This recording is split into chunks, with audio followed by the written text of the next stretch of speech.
Everyone, once again we are coming to introduce a new topic of class 12th business studies.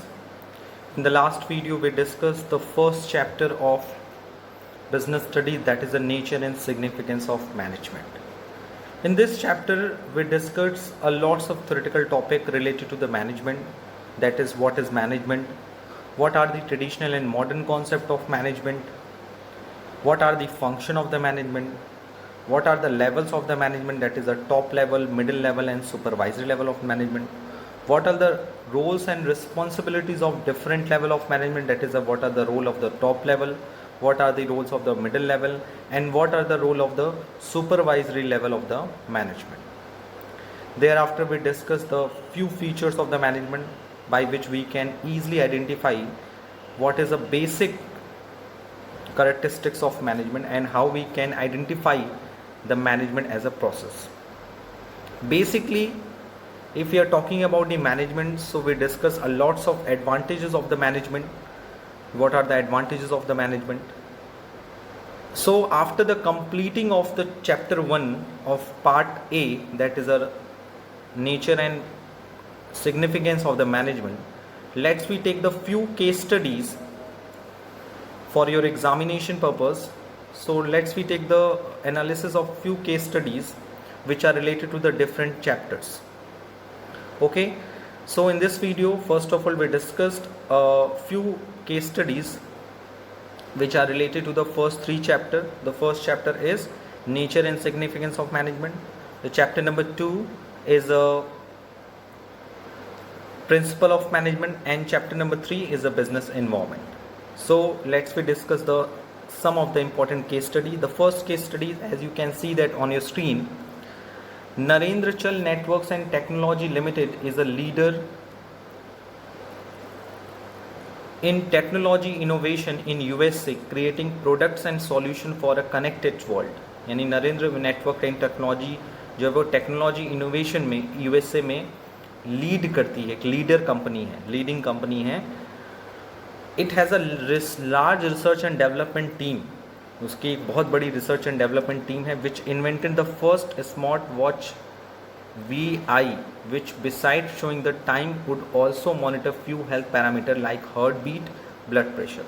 यानी इस company ने अपने research and development से क्या किया, हेल्थ पैरामीटर्स मॉनिटर डिस्कस एक इनोवेशन किया, इन्होंने इन्वेंट किया एक ऐसी स्मार्ट वॉच जिसके हेल्प से हम किसी भी पर्सन की heart beat and blood pressure को मेज़र कर सकते हैं. While in search of market abroad the company found that in India, यानी उसने जब मार्केट एनालाइज किया तो उसने फाइंड आउट किया कि India the reform process what under way with the aim of accelerating the pace of economic growth. The company decided to take advantages of the fact that licensing requirement has been abolished. उसने ये देखा कि अब उसे India में work करने के लिए लाइसेंस की ज़रूरत नहीं पड़ेगी, क्योंकि लाइसेंस पॉलिसी है वो ख़त्म कर दी गई है. The company was also aware that there had been increased level of interaction and interdependence among the various nations of the world. और ये भी देखा गया कि हमारे देश में जो पूरे वर्ल्ड में जो नेशन की इंटरडिपेंडेबिलिटी है वो ज़्यादा बढ़ गई है. Why? Due to the globalization. You know very well, globalization is totally based on the very important theme, that is the Vasudhaiva Kutumbakam. What is Vasudhaiva Kutumbakam? That is all the world are be treated as the family. Okay.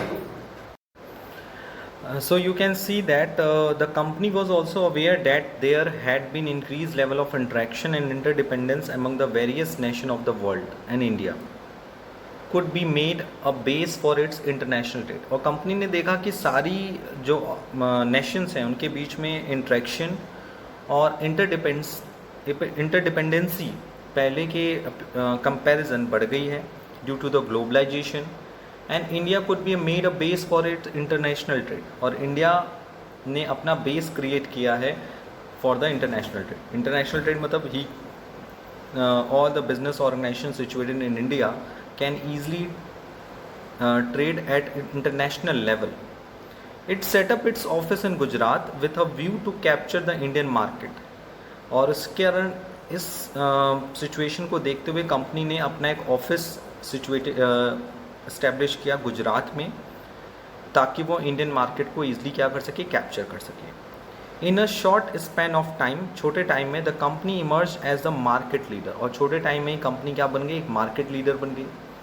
Success the company attracted many other players to enter the market, और company की success को देखकर कई और भी companies, कई और भी पर्सन्स एंड ऑर्गेनाइजेशन उस मार्केट में एंट्री कर गए। किस तरह की मार्केट थी, ये जो स्मार्ट वॉचेस, जिसके हेल्प से हम हेल्थ के पैरामीटर्स को मेज़र कर सकते हैं, जैसे हार्ट बीट मेज़र कर सकते हैं, ब्लड प्रेशर मेज़र कर सकते हैं।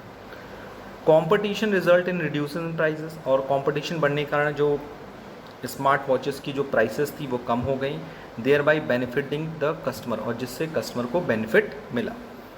सो ये पूरा केस स्टडी है, यू कैन सी दैट। अब इस केस स्टडीज़ पे कुछ क्वेश्चंस होंगे, as you can see that the question in the above paragraph, two major concepts related to the government policy have been discussed, identify and explain those concepts। यानी आपको basically करना क्या है, इस पूरे चैप्टर्स को पढ़ने के बाद यू विल आइडेंटिफाई कि गवर्नमेंट पॉलिसी की कौन से दो मेजर कंपोनेंट्स हैं। So you know very well which of the two concept. If you are talking about the first concept, so you can easily identify from this paragraph the first thing which are related to the government policy. You know very well, they basically new economic policy 1991 में basically कौन सी policy आई थी, liberalisation, privatisation and globalisation. So if we are talking about the licensing requirements have been abolished, so it is related to the liberalisation. And number second, interaction and interdependence among the various nation, so ये आता है, explain करता है, that is globalisation. सो ये दो line से you can easily identify the first answer of this is the two major concept related to the government policies are the number one liberalization and number two is a globalization। दो चीज़ें आपको दिख रही होंगी, जैसा मैंने आपको बताया अभी कि इस पैराग्राफ से आपको दो कॉन्सेप्ट दिख रहे हैं गवर्नमेंट पॉलिसी के, एक लिबरलाइजेशन और दूसरा globalisation. Liberalisation means removal of unnecessary control and restriction on business, and globalisation means integrating the various economies of the world leading towards the emergence of cohesive global economic। it means अगर हम बात करें liberalisation से, तो liberalisation में जो unnecessary control and restrictions होते हैं बिजनेस पे, वो हटा लिए जाते हैं। एंड ग्लोबलाइजेशन में क्या होता है कि सारी देश की, वर्ल्ड की जितनी इकोनॉमी है, सब एक जगह इंटीग्रेट हो जाती हैं और इंटरडिपेंड हो जाती हैं। यानी if there any need required by the another company, तो वो कंपनी अपनी नीड को दूसरी कंपनी से पूरी करता है, या नेशन से हम कह सकते हैं कि अगर यूएसए को किसी भी रॉ मटेरियल्स या किसी प्रोडक्ट की नीड है, किसी हेल्प की ज़रूरत है, तो इंडिया उसकी हेल्प करता है। और अगर इंडिया को अपनी इकनॉमी को स्टेबल करने के लिए यूएसए से किसी तरह की कोई डिमांड होती है या नेसेसिटी होती है, तो वो यूएसए से भी हेल्प ले सकता है। सो ग्लोबलाइजेशन के कारण इंटरडिपेंडेंसी और interaction among the different nation will be increased। That's why the two important major concepts which are identified in this paragraph, that is liberalization and globalization। The second question is related to the paragraph, that is also explained briefly any three impact of those concept on business, Indian business and industry। आपको ये बताना है कि जो हमने changes लाया, हमने government policy में क्या लाया, लिबरलाइजेशन लाया और ग्लोबलाइजेशन लाया। तो उस लिबरलाइजेशन एंड प्राइवेटाइजेशन या ग्लोबलाइजेशन से हमारे इंडियन बिजनेस में क्या इफेक्ट पड़ा है, क्या इम्पैक्ट पड़ा है, ये भी आपको बताना है ना। Also explain briefly any three impact of those concept on the business. So इस पॉलिसी से क्या हुआ, पहले तो देखिए एंट्री हो सकी ईजिली फॉरेन मार्केट से, दूसरा मार्केट लीडर बना जा सका, और तीसरा सबसे इम्पॉर्टेंट चीज़ है कंपटीशन इंक्रीज़ हुआ, जिसके कारण प्राइस रिड्यूस हुआ और कस्टमर को बेनिफिट मिला। यानी लिबरलाइजेशन, प्राइवेटाइजेशन, ग्लोबलाइजेशन से कई लोगों को एम्प्लॉयमेंट जनरेट हुआ, इंटरनेशनल लेवल पे बिजनेस के लिए इजी मार्केट ओपन हो गया, you can see that as. और क्या बेनिफिट मिला, कस्टमर्स के लिए जो प्राइस है वो डिक्लाइन हो गया, जिससे उनके लिए बेनिफिट हुआ, कंपटीशन इंक्रीज़ हो गया। तो you can see that firstly तो कस्टमर के पास ऑप्शन बना, क्योंकि कंपटीशन बढ़ने से कस्टमर के पास ऑप्शन बनता है, प्राइस कम होता है। कंपटीशन बढ़ने से कंपनीज़ के बीच में एक फेयर ऑपरेटिंग एक्टिविटीज़ के लिए क्या लगी, रेस लगी, और इंडिया के लिए इंटरनेशनल मार्केट का जो दरवाज़ा था वो खुल गया। सो ईज़ ऑफ डूइंग बिजनेस काफ़ी हद तक इम्प्लीमेंट हो सका इंडिया में. सो अगर हम if you are talking about the effects of impact of these concept on Indian business and industry, so we can classify into the few headings. The first heading is the increased competition, यानी liberalisation and privatisation और globalisation से competition बढ़ता है. Customer demanding होते हैं because he have a lots of option, so more demanding customer. Rapidly changing technological environment, technological environment में लगातार change आता है क्योंकि हर जगह इनोवेशन देखने को मिलता है. necessity for change, need for developing human resource, market orientation, loss of budgetary support to the public sector. और पब्लिक सेक्टर को यू नो वेरी वेल, अगर पब्लिक सेक्टर के ऊपर काफ़ी जिम्मेदारियाँ होती हैं additionally, so you know very well public sector के मोस्ट ऑफ दीज एरियाज़ जो हैं वो लॉस मेकिंग ही होते हैं क्योंकि उनका मेन मोटिव होता है सोशल वेलफेयर. तो पब्लिक सेक्टर ने कुछ काम प्राइवेटाइजेशन की हेल्प से, लिबरलाइजेशन की हेल्प से, ग्लोबलाइजेशन की हेल्प से दूसरों को ट्रांसफॉर्म कर दिए, जैसे टेंडर पे काम दे देना, या फिर अगर हम बात करें कि उनका एडहॉक पे एम्प्लॉयज़ को रिक्रूट करना, तो जिससे उनका जो लॉस एक्सपेंडिचर था वो रिड्यूस हो गया. जहां हमें 50-50 66,000 सैलरी देनी थी वहाँ हम कम देते थे. सो कहीं ना कहीं लिबरलाइजेशन ग्लोबलाइजेशन से ये सारे चेंजेस देखने को मिले हैं और ये सारे impacts Indian business and industry के लिए काफ़ी हेल्पफुल रहे क्योंकि कंपटीशन बढ़ने से प्राइस सही मिला है, प्राइस सही मिलने से कस्टमर डिमांडिंग बने हैं, टेक्नोलॉजिकल इन्वायरमेंट यानी इनोवेशन लगातार आने लगा है, नेसेसिटी फॉर चेंज यानी चेंज अब आवश्यकता बन गई है, डेवलपिंग ह्यूमन रिसोर्स, अब हमें नॉर्मल ह्यूमन रिसोर्स से काम नहीं चलता है, हम कुछ अलग हों, हमारा ह्यूमन रिसोर्स काफ़ी इफेक्टिव हो, एफिशिएंट हो, मार्केट ओरिएंटेशन यानी we are totally depend on the market, and loss of budgetary support to the public sector, यानी पब्लिक सेक्टर में जो भी लॉस हो रहा है बजट में या हम लॉस मेक कर रहे हैं तो सेक्टर्स को हम प्राइवेटाइज कर दें, तो वी कैन सी दैट कि इससे हम जो प्राइवेट सेक्टर्स पब्लिक सेक्टर में जो लॉस हो रहा है उस सेक्टर को जब प्राइवेटली कंपनी मैनेज करेंगी तो वो कहीं ना कहीं प्रॉफिट्स मेकिंग में कन्वर्ट हो सकता है.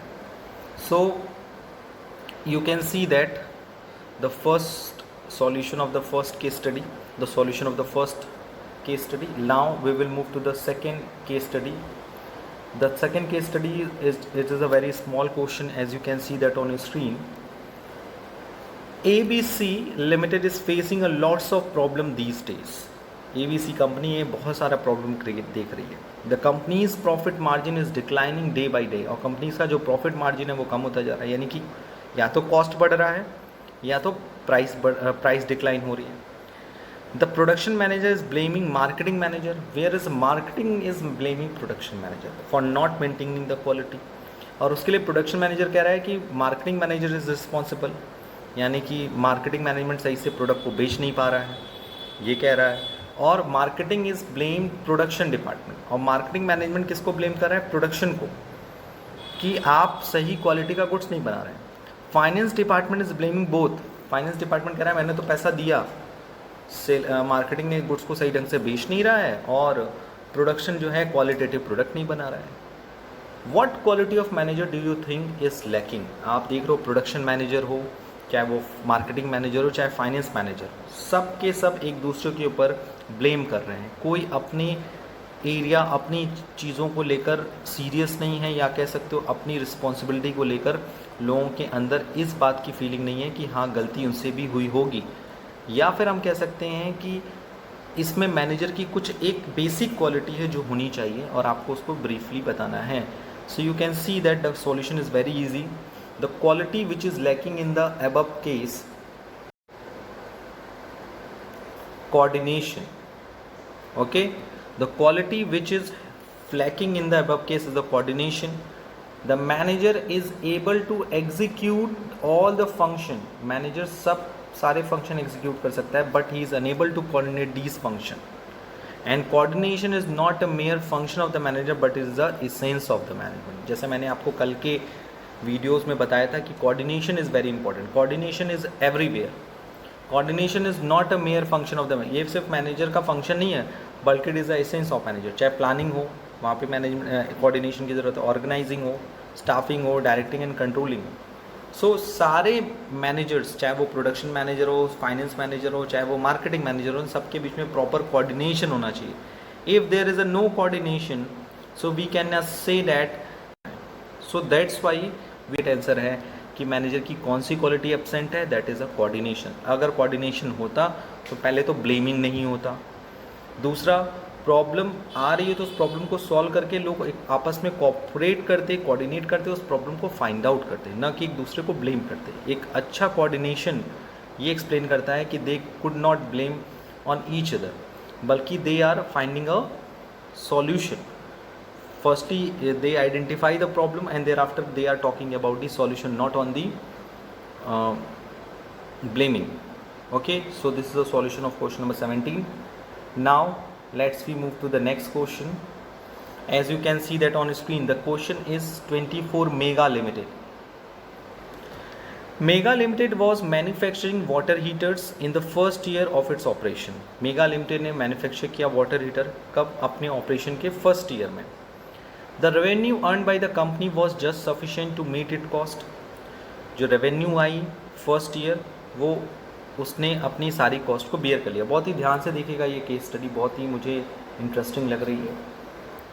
सो मेगा लिमिटेड ने फर्स्ट ईयर अपना ऑपरेशन स्टार्ट किया, अभी नई नई कंपनीज है, और पहले साल उसने जो भी खर्चा किया, जो भी अर्न किया, वो उसके कॉस्ट के इक्वल थी। यानी कि it means the revenue earn by the company was just sufficient to meet it cost. यानी कि जितना उसने कॉस्ट बियर किया और जितना उसको रेवेन्यू मिला, दोनों ही एक दूसरे के इक्वल थी। यानी कंपनी जितना रेवेन्यू अर्न की उससे अपना कॉस्ट पे कर दी। टू इंक्रीज द रेवेन्यू, अब प्रॉफिट अर्न करना है तो प्रॉफिट अर्न करने के लिए रेवेन्यू इंक्रीज होनी जरूरी है। To increase the revenue the company analyse the reason for less revenue. Company ने रीज़न पता किया कि आखिर कंपनी की रेवेन्यू कम क्यों हो रही है। After analyse the company decided, analyse करने के बाद कंपनी ने डिसाइड किया to reduce the labour cost by shifting the manufacturing unit to a backward area where labour was available at a very few rate. उसने पहला solution निकाला कि जो हमारा लेबर है उसे हम शिफ्ट करेंगे, जो मैन्युफैक्चरिंग यूनिट है उसको हम शिफ्ट करेंगे बैकवर्ड एरिया में।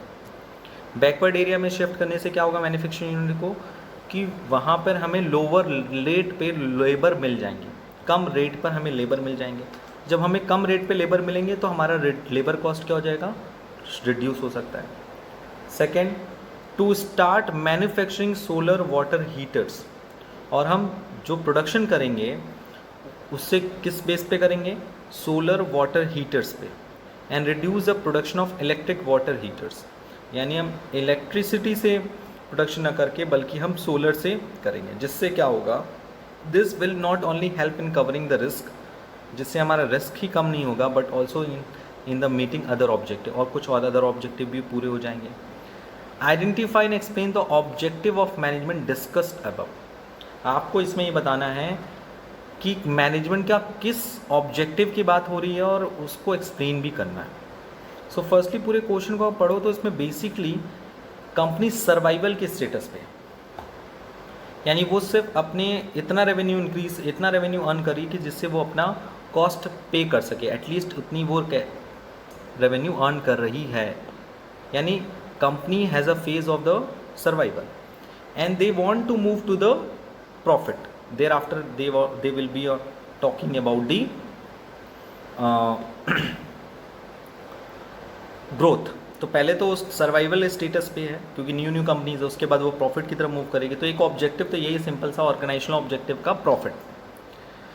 दूसरी अगर हम बात करें सोशल ऑब्जेक्टिव की, you can see that social objective में उसने क्या किया कि to reduce the labour cost by shifting the manufacturing unit to the backward area, यानी बैकवर्ड एरिया के लेबर्स को जॉब प्रोवाइड करना।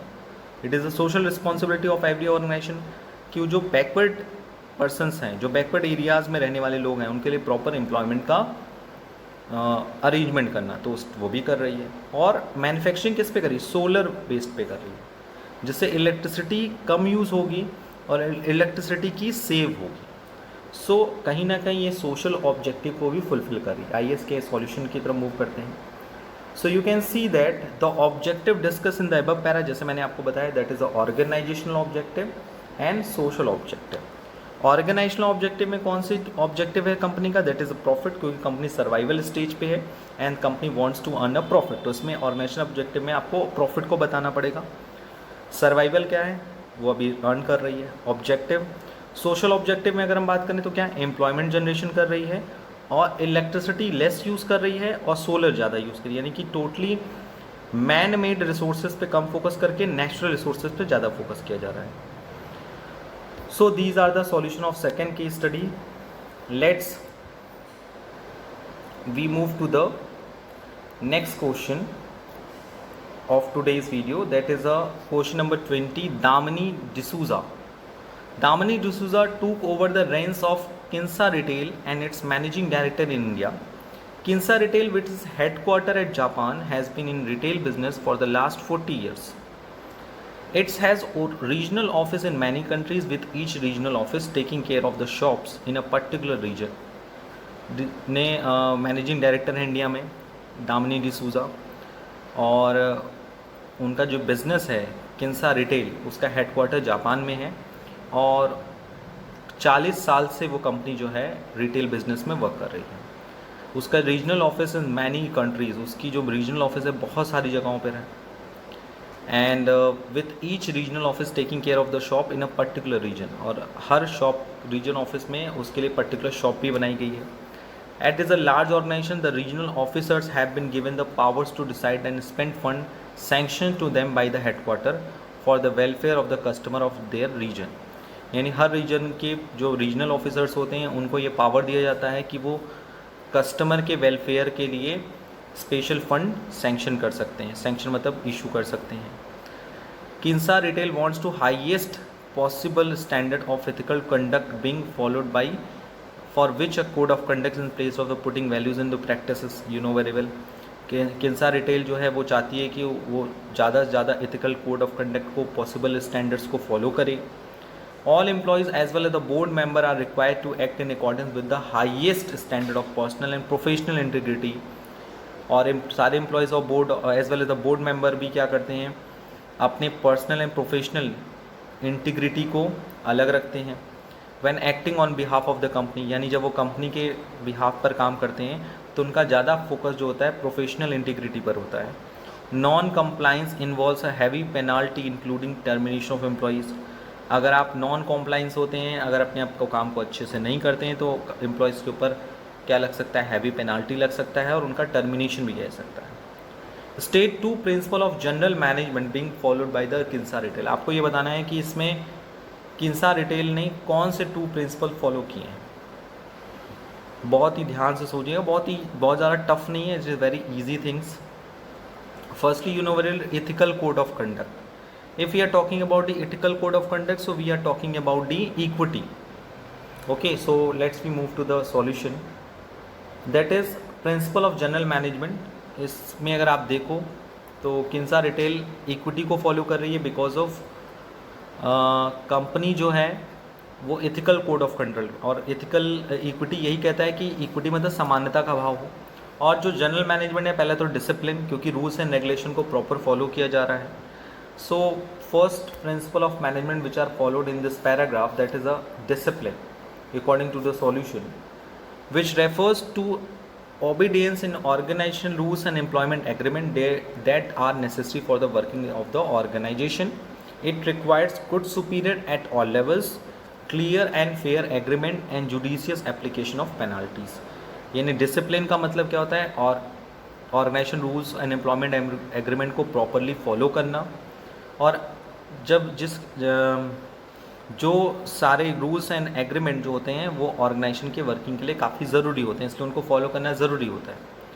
और it requires good superior at all level, और हर लेवल पे एक गुड सुपीरियर हो जो क्लियर, फेयर और जुडिशियस एप्लीकेशन करे पेनाल्टीज़ का. मतलब जो पेनाल्टीज़ हों डिफरेंट एम्प्लॉयज़ पे जो लगे जाने, जैसे उनका सैलरी कट हो जाए या उनकी लीव कैंसिल हो जाए, तो उसके लिए बेसिकली एक अच्छा सुपीरियर होना ज़रूरी है.